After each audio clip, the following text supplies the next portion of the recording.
Assalamualaikum warahmatullahi wabarakatuh. Selamat pagi, selamat siang, selamat sore, atau selamat malam.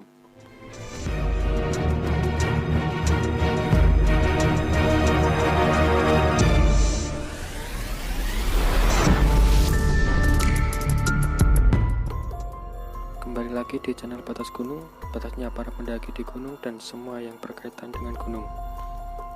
Hari ini Batas Gunung akan menceritakan tentang teror di Gunung Ciremai yang dialami dua pendaki yang bernama Adi dan teman ceweknya yang bernama Ayu yang berasal dari Jakarta.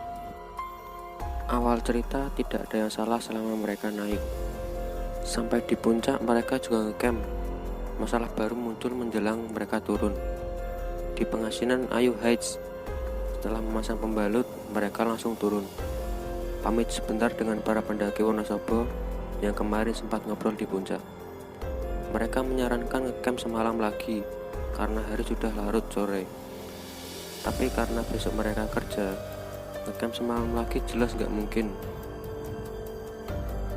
Masuk hutan, Ayu jalan duluan, Adi di belakangnya biar bisa mengawasinya.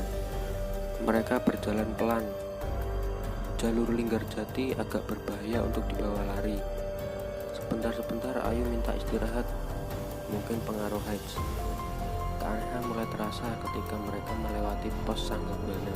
Mereka tidak bertemu satupun pendaki yang naik. Padahal ramainya pendaki inilah yang membuat Adi berani turun walau hari sudah sore. Jam 5 sore mereka sampai di pos Batu Lingga.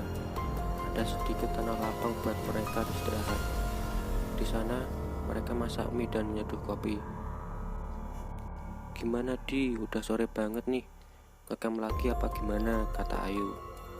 Mukanya jelas capek dan khawatir. "Lanjut aja yuk, sekalian capek," kata Adi. Setelah di rumah, barulah Adi sadar kesalahan fatal dibuat di sini dan di Sanggabwana. Ayu cerita waktu di Sanggabwana, dia sebel banget harus bentar-bentar berhenti karena kahis jalan pendaki yang mau naik.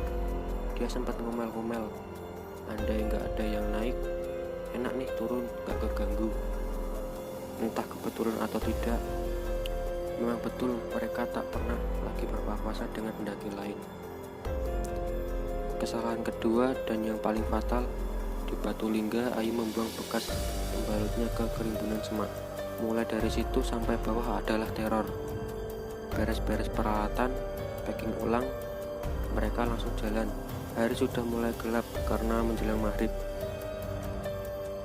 Ayu di depan dan Adi di belakangnya. Bulu kuduk mulai berdiri. Rasanya di antara semak-semak, di balik pohon, di setiap tempat yang agak gelap ada yang mengawasi. Kepala Adi mulai nyeri. Berdasarkan pengalaman Adi, kepala yang nyeri biasanya ada aktivitas mistis.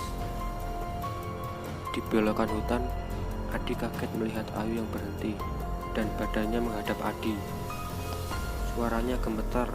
Dia bilang, "Di, lu jalan duluan ya, gue pegangan carrier lu." Adi mengangguk. Jadi sekarang Adi jalan duluan. Jalanan sudah mulai gelap total. Penerangan cuma dari cahaya handlamp. Dari sudut mata, Adi melihat ada bayangan hitam yang berdiri di pohon. Tapi waktu Adi menoleh, tidak ada siapapun. Lalu ada suara bisik-bisik yang jelas sekali. Yang tadinya dia pikir pendaki yang naik, nyatanya jalur di depan cuma kosong dan gelap, tidak ada siapapun. Di sini Adi berdoa dalam hati, memohon perlindungan. Dan tiba-tiba Ayu menangis. Dia jatuh terduduk, kepalanya disembunyikan di lututnya. Dalam sesenggukannya, dia berulang kali menyebut, "Dia ada pocong di depan." Mendengar itu, bulu kuduk Adi langsung berdiri total.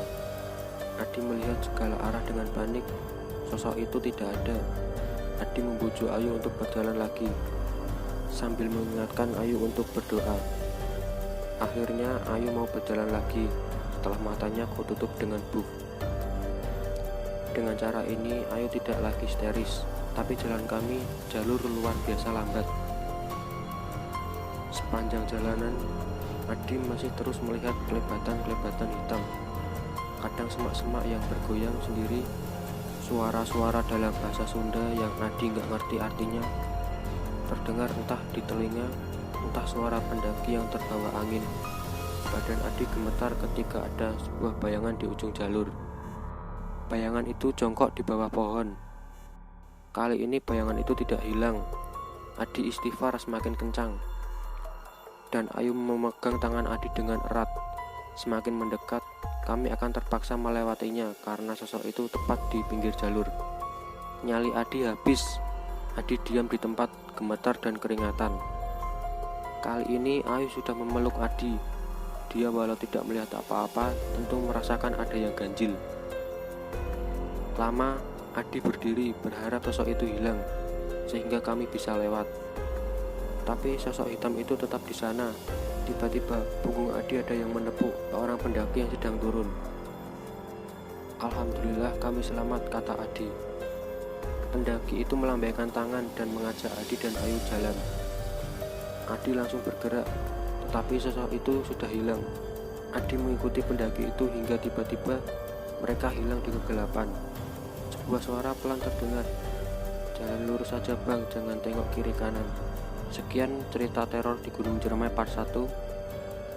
Jangan lupa subscribe dan nyalakan loncengnya agar kalian tidak tertinggal video berikutnya. Untuk kalian yang punya cerita di gunung, bisa komen di kolom komentar di bawah.